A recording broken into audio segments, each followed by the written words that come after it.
আসসালামু আলাইকুম রহমতুল্লাহি ওবারাকাতুহু। প্রিয় দর্শক শ্রোতা, আজকে আমি যে বিষয়টি নিয়ে কথা বলবো সেটি হচ্ছে জিলহজ মাসের প্রথম 10 দিনের আমল সম্পর্কে, যেগুলো আমাদের অনেকেরই জানা নেই। এই বিষয়গুলো আমাদের জানা জরুরি, যদিও এটা ফরজ নয়। জিলহজ মাস এটি একটি গুরুত্বপূর্ণ মাস। জিলহজ মাসে কি কি আমল আছে সে সম্পর্কে আমরা সর্বপ্রথম সূরা ফজরের প্রথম 2টি আয়াতে কারিমার মধ্যে আল্লাহ রাব্বুল আলামিন বলেন, ওয়াল ফাজর, শপথ ফজরের, ওয়ালায়ালিন আশর, এবং 10 রজনীর। তাফসীর ইবনে কাসিরের মধ্যে আসছে তিনি বলেন এই 10 রজনী হচ্ছে জিলহজ মাসের প্রথম 10 রজনীর কথা উল্লেখ করা হয়েছে। তো আসুন আমরা এই জিলহজ মাসের প্রথম 10 দিনে কি কি আমল করতে পারি। 1 নাম্বার, আমাদের যে আমলটুকু করতে হবে সেটি হচ্ছে আমাদেরকে বেশি বেশি ইস্তেগফার করতে হবে। বেশি বেশি ইস্তেগফার করা। আল্লাহ রসুল সাল্লাল্লাহু আলাইহি সাল্লাম তিনি অনেক পরিমাণে ইস্তেগফার করেছেন। এখন আমরা তো ইস্তেগফারের কথা ভুলেই গিয়েছি।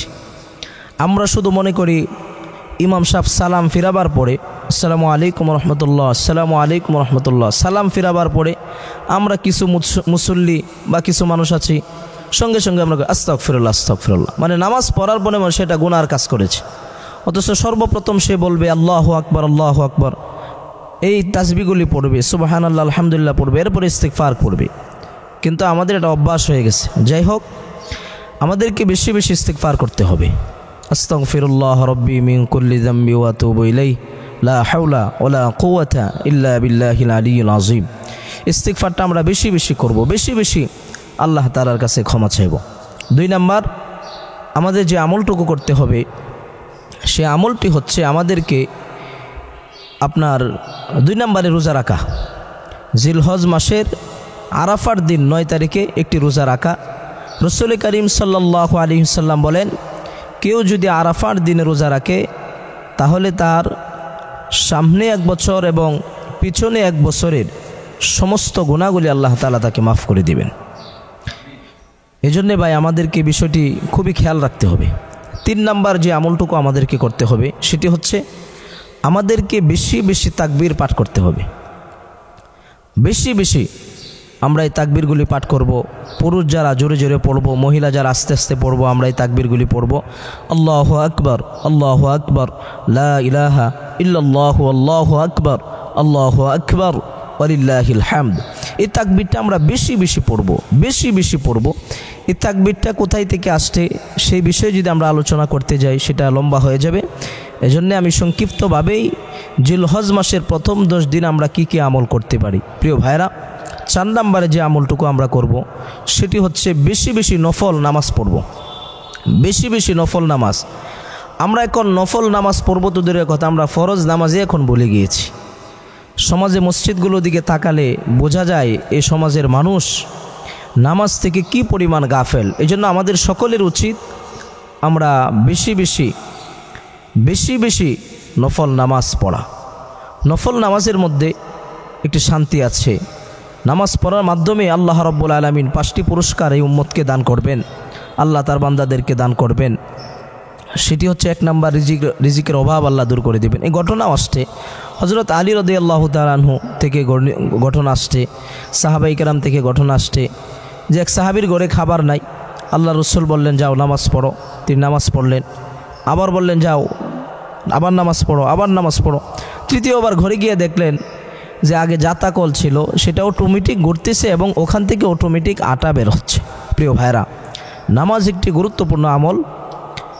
তো ওই সাহাবীটা কোন জায়গা থেকে আটাগুলি বের হচ্ছে দেখার জন্য হাত দিয়েছে, তখন সেটা বন্ধ হয়ে গেল। আল্লাহ রসুলকে ঘটনা শোনাবার পরে আল্লাহ রসুল বললেন, যদি ওই জায়গায় তুমি হাত না দিতা কিয়ামত পর্যন্ত ওখান থেকে আটা বের হতো। আমার উম্মত সে আটা খেয়ে খেয়ে তারা আল্লাহর নেয়ামতের শুকর আদায় করত। প্রিয় ভাইরা, তারপরে আমরা যে আমলটুকু করব সেটি হচ্ছে বেশি বেশি কোরআন তেলাওয়াত করা। এখন তো কোরআন তেলাওয়াত উঠে গেছে।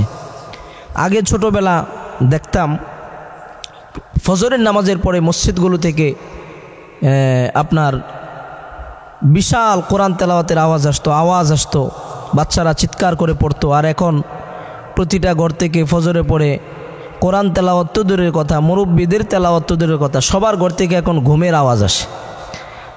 মুয়াজ্জিন সাহেব ডাকে আসসালাতু খায়রুম মিনান নাওম, ঘুম হইতে নামাজ ভালো, আমরা বলি নামাজ থেকে ঘুম ভালো। এই পরিস্থিতি আমাদের হয়ে গেছে। এজন্য প্রিয় ভাইরা, আমাদেরকে বেশি বেশি কী করতে হবে? কোরআন তেলাওয়াত করতে হবে। যে ঘরে কোরআন তেলাওয়াত হয় আল্লাহর খাস রহমত নাজিল হয়। যে ঘরে কোরআন তেলাওয়াত হয় অভাব দূর হয়ে যায়।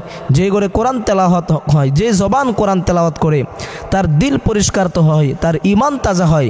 এজন্য আসুন আমরা কোরআন তেলাওয়াত নিয়মিত করি, ইনশাআল্লাহ নিয়মিত নামাজ আদায় করি। তারপরে আমরা যে আমলটুকু করব, সে আমলটুকু হচ্ছে আমাদেরকে বেশি বেশি সদকা করা। এই দিনে আপনি কিছু না কিছু সদকা করুন, কিছু না কিছু আপনি সদকা অবশ্যই করুন এই দিনগুলোতে। এই জন্য হাদিসের মধ্যে আসছে, আল্লাহ রসুল বলেন আস-সদকাতু তারাদ্দুল বালা ও তাজিদু ফিল উমর। যারা সদকা করে তাদের অভাব অনটন দূর হয়, বিপদ বালা মুসিবত থেকে আল্লাহ তাআলা হেফাজত করে। এই জন্য আসুন আমরা এই জিলহজ মাসের প্রথম 10 দিনে বেশি বেশি সদকা করব। 1 টাকা হোক, 2 টাকা হোক, 5 টাকা হোক, আমরা এই সদকাগুলি করতে বলবো না।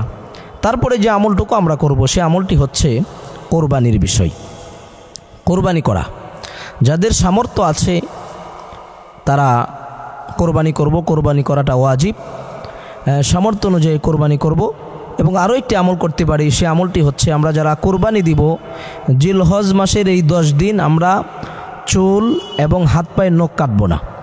আপনি চাইলে কাটতে পারেন, এটা বাধা নাই, তবে না কাটা ভালো যারা কোরবানি করবেন। কারণ হাদিসের মধ্যে আসছে আল্লাহ রসুল সাল্লাল্লাহু আলাইহি ওয়াসাল্লাম তিনি বলেছেন, যারা কোরবানি করবে আপনার এই কোরবানিটা দিচ্ছেন এটা কবুল হতে পারে, নাও হতে পারে।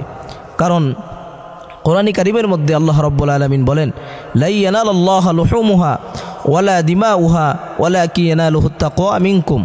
ও গোলাম শোনো, তোমাদের গোশত রক্ত মাংস আমি আল্লাহর কাছে পৌঁছাবে না, আমি আল্লাহর কাছে পৌঁছাবে একমাত্র তোমাদের দিলের তাকওয়া, অন্তরের তাকওয়া পৌঁছাবে। এই জন্য আমাদেরকে তাকওয়াটা সর্বপ্রথম প্রয়োজন। এই জন্যে কোরআনে কারীমের মধ্যে আল্লাহ রাব্বুল আলামিন মোট 8 জন ব্যক্তির নামে সূরা নাজিল করেছেন। তার মধ্যে 6 জন নবী এবং 2 জন ব্যক্তি। এই 2 জন ব্যক্তির মধ্যে একজন ছিলেন লোকমানে হাকিম, যিনি সুন্দর ছিলেন না, যিনি মোটা ছিলেন না, ঠোঁট মোটা ছিল, কপাল প্রশস্ত ছিল, চোখ বড় বড় ছিল, খাটো ছিল এবং তিনার পা ফাটা ছিল। কিন্তু ওনার কথাগুলি এত দামি ছিলেন, তার কথাগুলি শোনার জন্য মানুষ আপনার বীর জমিয়ে দিত, মানুষ এসে তার কথাগুলি শুনতো। কেন? তার তাকওয়া ছিল, তার নসিহতগুলি আল্লাহ রাব্বুল আলামিনের কাছে এত পছন্দ হয়েছে। আল্লাহ রাব্বুল আলামিন সূরা লুকমানের মধ্যে 12 নং আয়াত থেকে এই সন্তানকে যে নসিহতগুলি করেছিলেন, সেই নসিহতগুলি কোরআনের আয়াতের মাধ্যমে আল্লাহ রাব্বুল আলামিন গোটা উম্মতের নাজাতের জন্য আল্লাহ তাআলা দিয়ে দিলেন। সুবহানাল্লাহ। এজন্য প্রিয় ভাইরা, আমাদেরকে সর্বপ্রথম কোরবানি দেওয়ার জন্য আমাদের অন্তরে যেটা লাগবে সেটা হলো তাকওয়া। কি লাগবে ভাই? তাকওয়া লাগবে। এই তাকওয়া যদি আমাদের অন্তরে না থাকে, আমাদের কোরবানি এটা কবুল হবে না। কারণ গরু জবাই করাই যদি কোরবানি হতো, তাহলে তো অবশ্যই ইসমাইল আলাইহিস সালাম জবাই হয়ে যেতেন। বস্তুটাই যদি আপনার কোরবানি করার মূল মাকসাদ থাকতো, না না, আল্লাহ তাআলা দেখেছেন ইব্রাহিম আলাইহিস সালামের অন্তরে সন্তানের মহব্বত বেশি নাকি আল্লাহর মহব্বত বেশি। আল্লাহ তার তাকওয়া এটা দেখেছেন, তার তাকওয়াটা কি পরিমাণ, সন্তানের মহব্বত বেশি নাকি আল্লাহ পাকের প্রতি তার মহব্বত বেশি। এজন্য এই আমলগুলি আমাদের নিয়মিত করা। এজন্য আমরা হাত পায়ের চুল নখ কাটবো না, এগুলা আমরা ঈদের মাঠের পরে কোরবানি করার পরে আমরা কাটবো ইনশাল্লাহ। এটা যদি আমরা কাটি, কোরবানি করলে কবুল হতে পারে, নাও হতে পারে। তো ইনশাল্লাহ আল্লাহ রসুল বলেছেন হাত পায়ের চুল নখ কাটলে কোরবানি করার পরিমাণ সওয়াব আল্লাহ তাআলা আমল নামায় দিয়ে দিবেন। সুবহানাল্লাহ। এজন্য প্রিয় ভাইরা, আসুন এই 10 দিন আমরা এই আমলগুলি করি। আল্লাহ রাব্বুল আলামিন আমাদেরকে আমল করার তৌফিক দান করুক। আমিন। আসসালামু আলাইকুম ওয়া রাহমাতুল্লাহি তাআলা ওয়া বারাকাতুহু।